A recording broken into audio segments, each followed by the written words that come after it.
Go live. Okay, let's see. Is this going to let me go live over on Instagram? I don't know. Okay, I think it is, guys. All right. Awesome. I think we are live in all the places. And we are live in all the places. Hello, everybody, and welcome. Happy Thursday. Here we are on this cold and blustery day here in the Midwest. My guest today, Jelena, is in California, Southern California, where it's beautiful and sunny. And I'm a little bit envious, I have to admit, because we have about 18 inches of snow. And let me just say, it is freezing out. So anyway, so I'm kind of bundled up and got the heat cranked. But anyway, here we are. I'm so happy to be here with everybody. And I'm really looking forward to this conversation. It is one that I have been hoping for a long time. So again, hello, everyone. Welcome back to Live with Leslie. I'm Leslie Vitale. And again, I'm so glad that you are joining in on this important conversation. It is really, really a good one that the topic impacts so many families nowadays. So today I am joined by the wonderful Jelena, if I could pronounce the name, Etemovic. Did I say that right? Yeah, it's a tough one. It's Etemovic. It is. Oh my gosh, I completely, and I should know. Okay. Sorry, I completely. It's okay. All right, I'm not going to even try to repeat that one. Anyway, I got that one pretty bad. Anyway, sorry about that. But nonetheless, so Jelena is a registered dietitian who helps people with Parkinson's disease use nutrition to improve their day-to-day quality of life. And her journey started long before her professional career when her father was diagnosed with Parkinson's. And this happened while she was in college. And she became a primary caregiver. And that experience led her to deep dive into the science of nutrition for Parkinson's, publish research on the topic, and ultimately build a practice focused on helping other people with Parkinson's feel stronger, clearer, and more in control of their health. So really looking forward to this. So bottom line is this, guys. If someone you love is living with Parkinson's, or if you're a practitioner who wants to better support these types of clients, I think this conversation is going to give you both hope as well as some next steps. So let's have a nice conversation. Jelena, thank you so much for joining, and really looking forward to learning more. So what inspired you to specialize in nutrition? Was there, anything else that transpired? I know your dad had that diagnosis, and it sounds like that was very, very important. And it really sounds like it really opened your eyes to the challenges around this diagnosis. Was there anything else that transpired that, inspired you to move in this direction? Yeah, so that was really the main thing is it started really as like a personal journey. So after my dad was diagnosed with Parkinson's, at that time, my family and I can kind of vividly remember how scared and completely unprepared we felt. I think it's just a really scary diagnosis to receive. And so at that time, he was just given a diagnosis and a prescription and kind of just sent home. And nobody really prepared us for the day-to-day challenges, like the symptoms beyond tremors or the impact that was going to have on his quality of life. And at the time, I wasn't a dietitian yet. I was a nutritional science student. I was in grad school at the time. So I kind of just turned to what I knew, which was nutrition. And I wanted to help support him through food and nutrition. And when I went to look for answers, I realized that there was very little guidance out there. So when I would go, search online or even refer back to like my nutrition textbooks and resources from college, there was little to no nutrition information that I found helpful when it came to Parkinson's. So at that moment, I kind of understood just how many people living with Parkinson's and their family must feel the same confusion and overwhelm when seeking help. So that's kind of where I realized that there was a need, and I was on a mission to kind of find answers and solutions. And another way that my dad inspired me was he was a scientist, he was a chemical engineer, and he really raised me with the mindset that if there's not a solution to a problem, like find one or discover one. So he really actually pushed me to find solutions for him. Like he just kind of trained me to think that way, that just because there's not answers out there doesn't mean that you can't kind of discover and figure things out. So that's what really inspired me to specialize in the area, was just like my own personal experience with wanting to help a loved one, and also the experience as a caregiver and needing help for myself and wanting to help other caregivers. And I just wanted to bridge that gap and use nutrition as a tool to help people manage complications and feel more in control of their health. And so, it's a pretty personal journey for me. Yeah, I would say. And what a gift to have that, have that mindset from your dad. That is really, really awesome. I love that. I also just didn't want like his suffering to be in vain. Like I just wanted to kind of take this situation that felt very scary or negative and try to find like the silver lining in it, which is that it gave me like a deeper understanding and empathy and awareness of what people living with Parkinson's go through and what their caregivers go through. So I just kind of tried to turn that struggle into a triumph of some sort. Oh, so good. Well, let me ask you this. So from your perspective, so you've got like a dual perspective here, caregiver, dietitian, right? Mm-hmm. Really, really have really an amazing perspective. So I'm curious, when we draw from that, what are some of the biggest nutrition related challenges that people struggling with this diagnosis, Parkinson's, what are they facing? So I think they face many challenges that they may not realize can be improved with the right nutrition support. I think that not just people who get diagnosed with Parkinson's and their caregivers, but even maybe dietitians or practitioners just kind of have this stereotype that Parkinson's is just a movement disorder and it's related to tremor, and they don't really see beyond the complications that the disease can cause. So for example, with Parkinson's being a movement disorder and fine motor skills or involuntary muscle movement being impacted, there's a lot of digestive issues that are extremely common. So things like slowed digestion, constipation, irregular bowel movements, and that can really affect the way that somebody's feeling if they're experiencing those symptoms. Then there are the physical symptoms such as tremors, muscle stiffness, weakness, fatigue, and slowed movement.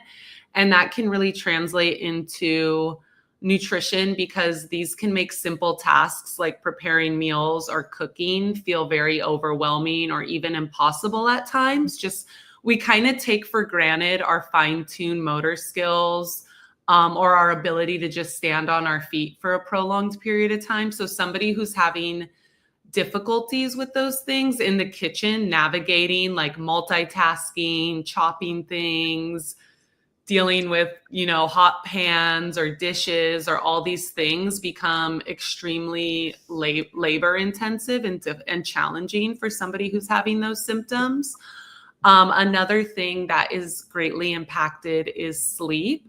So many people have trouble falling asleep or staying asleep, which leads to low energy levels, reduced stamina, difficulty functioning throughout the day. So anybody who has experienced poor sleep knows that just affects your whole life and your whole day, because if you don't get good sleep, then you're dragging the rest of your day. But also it's really hard to heal and recover if your body's not getting adequate rest. Then there's even really important drug nutrient interactions that occur, especially with the common Parkinson's medication, carbidopa, levodopa, and protein intake. So this impacts how well the medication is absorbed and how effective it is. So many families are never taught how to navigate this on their own. They might be informed by their provider that there is an interaction between the medication and protein intake. But then when it comes time to implementing, managing those drug nutrient interactions at home, they feel pretty lost or confused. And there's a lot of conflicting information online. And a couple other things is it's important to think about long-term complications early on. So it is a neurodegenerative condition that is progressive. So I think it's really important to be proactive and think about long-term complications now so that you can kind of be ahead of the game. So for example, if they're dealing with things that are impacting their movement, which makes them more susceptible to falling, then improving their bone health now is going to help prevent like fractures and breaks in the future if they do experience a fall.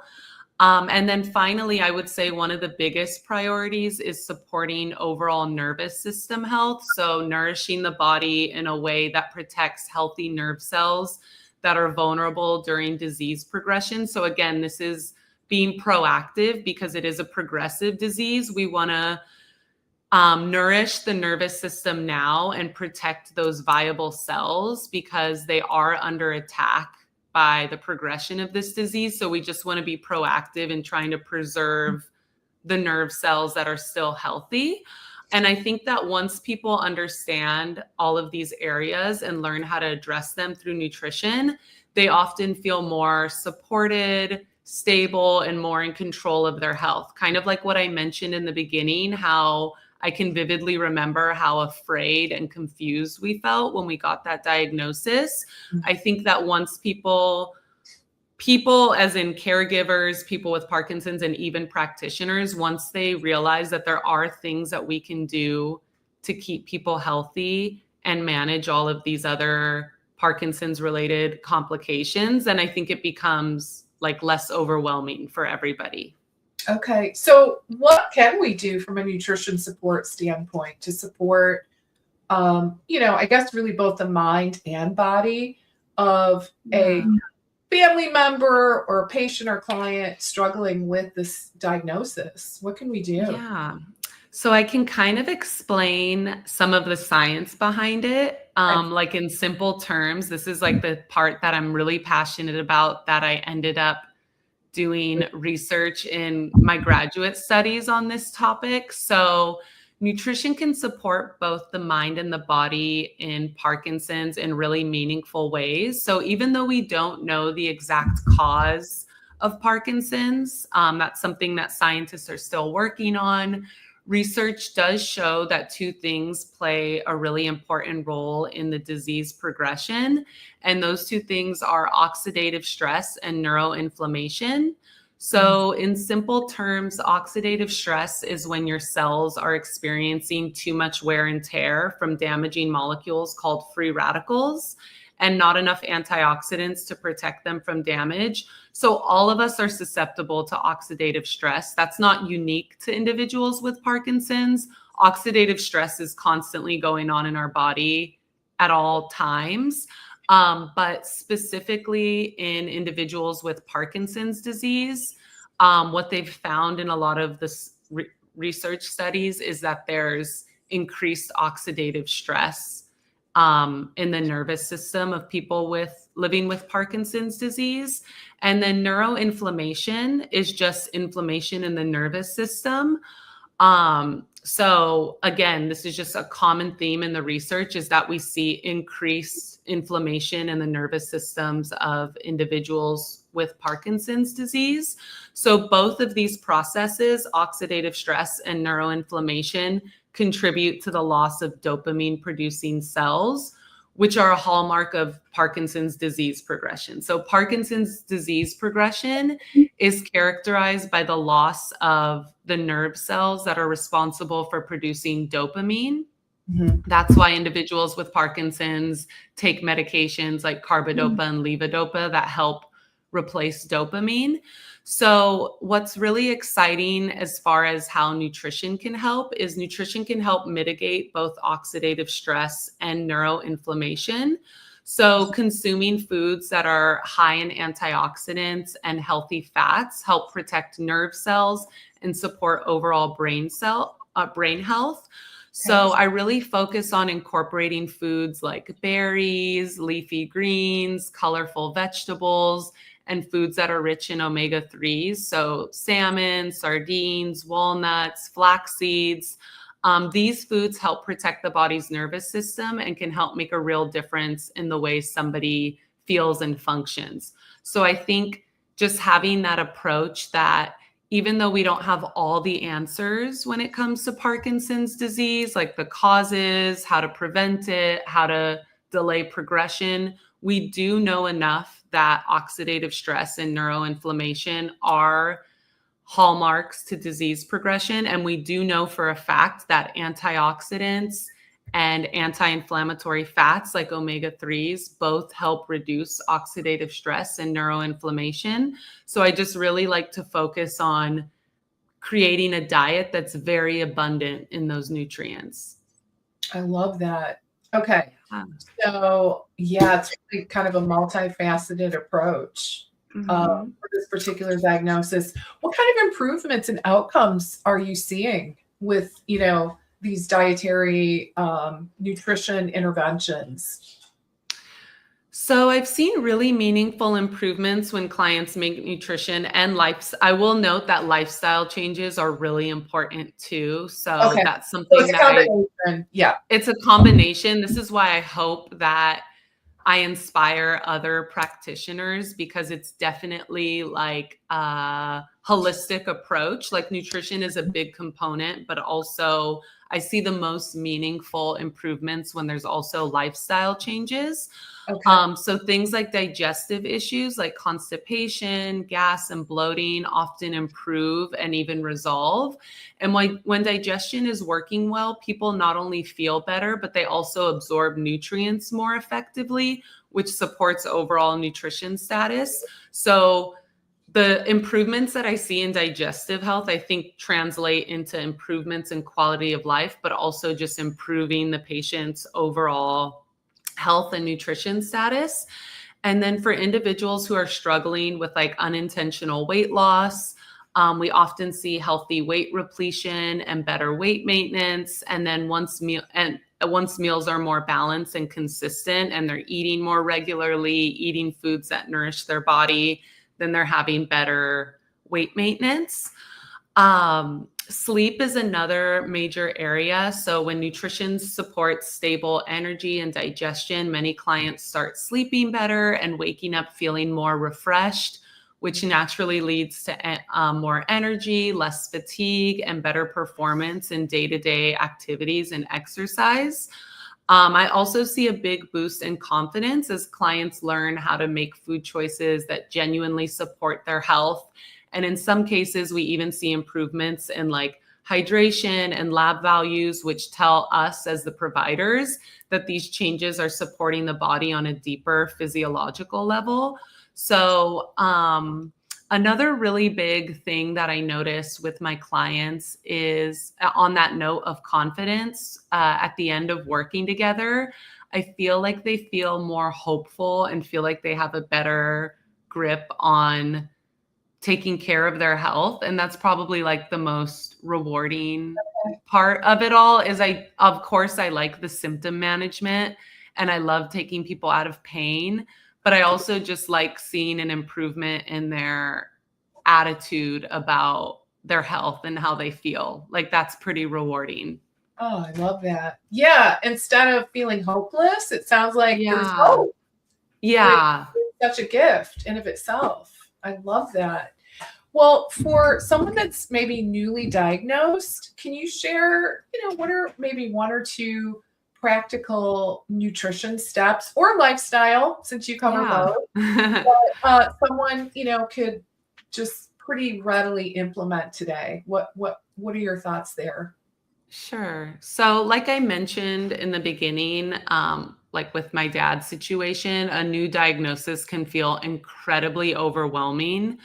Um, I remember that feeling with my own dad. So, the first thing I always tell people is to stay away from fad diets. So, I think that anytime we're like scared and we're looking for answers, we immediately go to the internet, or like now we're going to chat Yeah. GPT, and there's a lot of misinformation online. So staying away from, because people just they're helpless and they just want immediate answers. They want to take control of this problem. And so the first piece of advice I would say would be to stay away from fad diets. So things like ketogenic or very low carb approaches, those can add more confusion to somebody who's newly diagnosed with Parkinson's.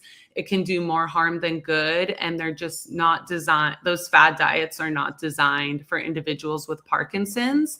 So I would say to instead focus on the basics, the simple balanced meals, making sure you have a good source of protein, you're eating healthy fats, fiber-rich carbohydrates. That alone will help stabilize energy, support overall health, and give your body the nutrients it needs.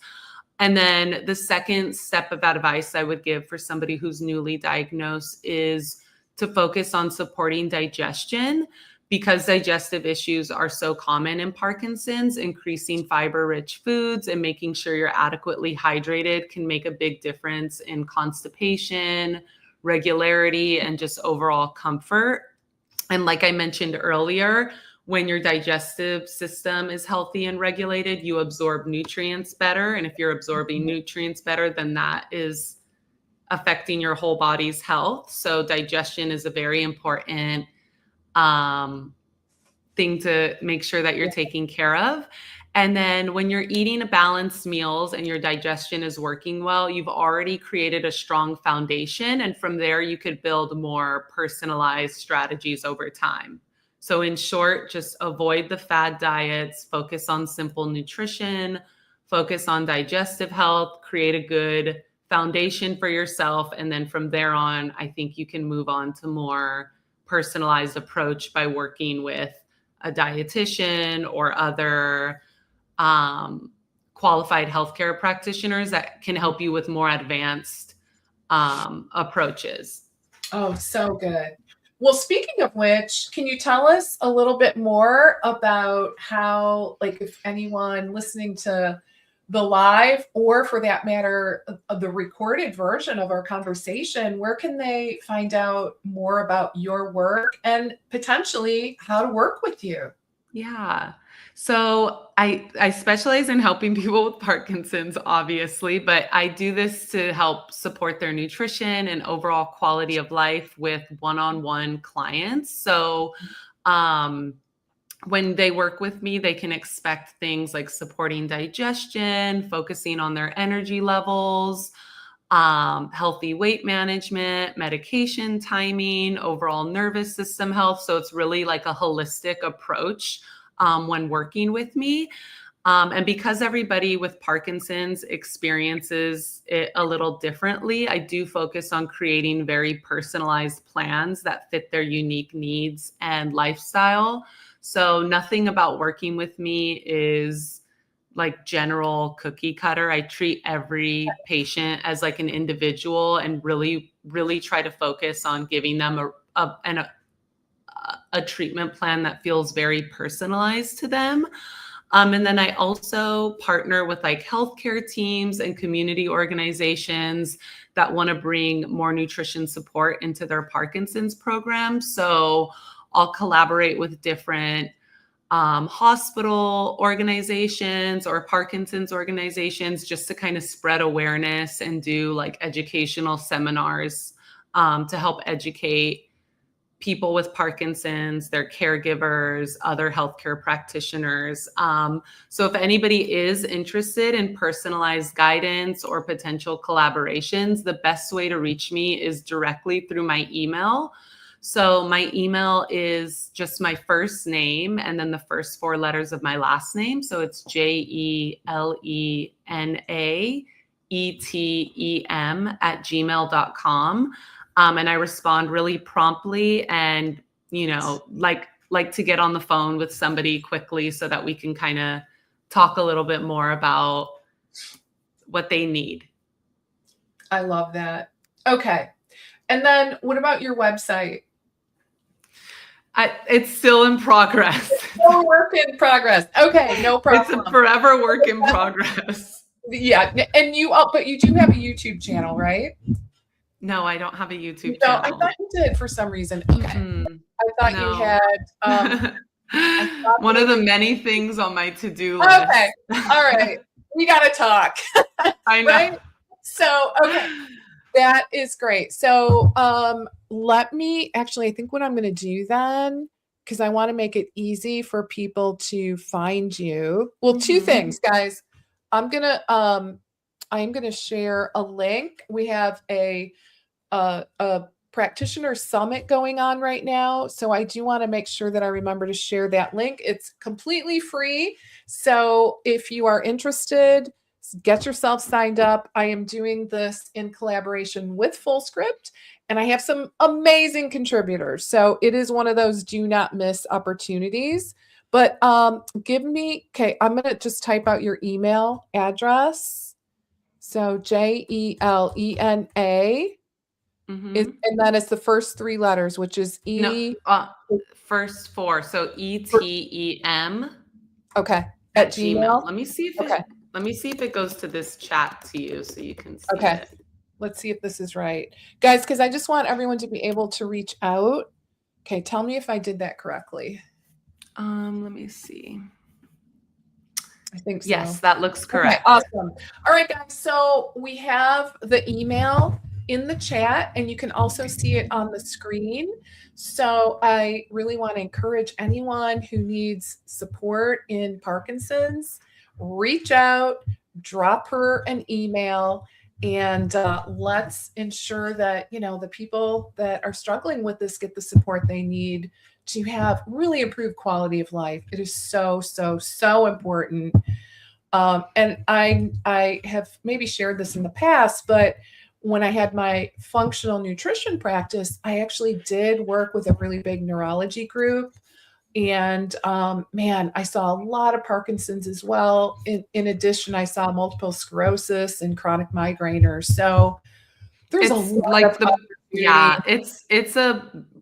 it's an exponentially growing diagnosis. Exactly. So I think that we can just expect that more and more and more and more people are getting diagnosed with Parkinson's. So we need to, as speaking to the providers, I think we really need to be proactive about making sure that we're prepared to help those people. Yeah, I absolutely. And it is so, one thing that just resonated as we wrap up is when you said, we kind of think of Parkinson's as being, like the tremors. That's kind of the thing we think of, which definitely that is a big part of it, but it is so much more than that. And a lot of people don't even have the tremors. Like my dad didn't have the tremors. I would say that half of the people that I work with don't have tremors. So it's kind of just like this stereotype that we need to move away from. And we need to realize that the nervous system controls so much in our body, right? If our neurotransmitters are affected, that's going to affect sleep, digestion, movement, like energy levels. So it affects the whole body. It does. It really, and the challenges are just profound. So, so I think it's a call to action, really, to anyone listening, to learn more, right? Get yourself educated, learn more about this diagnosis and how to help people who are actually struggling with this, because it really is significant. And frankly, there's a lot of people out there that need your help, right? So I want to thank you, Jelena. Just really appreciate your willingness to hop on today and share your wisdom. And again, I want to encourage everyone here, if you have questions, please reach out. I've got her, the email, her specific Gmail showing on the screen, and I've also shared it in the comments. So hopefully you'll be able to access that. And then just a quick reminder about the summit that is actually live right now. All right, guys, it is free. It's amazing. We've got some amazing speakers, and it is in partnership with FullScript. So it's called the Practitioner CEO Summit, and you can get yourself registered and get access for free to, gosh, I mean, it goes for 10 days, and we're releasing like 3 new interviews a day. So get yourself signed up. You will not be sorry. All right, guys. All right. So thank you again. I really appreciate your time and your expertise. Thanks for having me. Yeah. Well, let's do it again. I love this topic. We could, I mean, there's so many different angles that we could really dig into. So I'd love to have you back and dig into this more deeply. So, all right, everybody, have a great rest of your day. Stay warm. If you're in the Midwest like I am, or I don't know how the East Coast is right now, but stay probably warm. Really cold. Probably really cold. Exactly. And I will look forward to seeing you next week. All right, everybody, take care. Bye for now. Bye. Bye.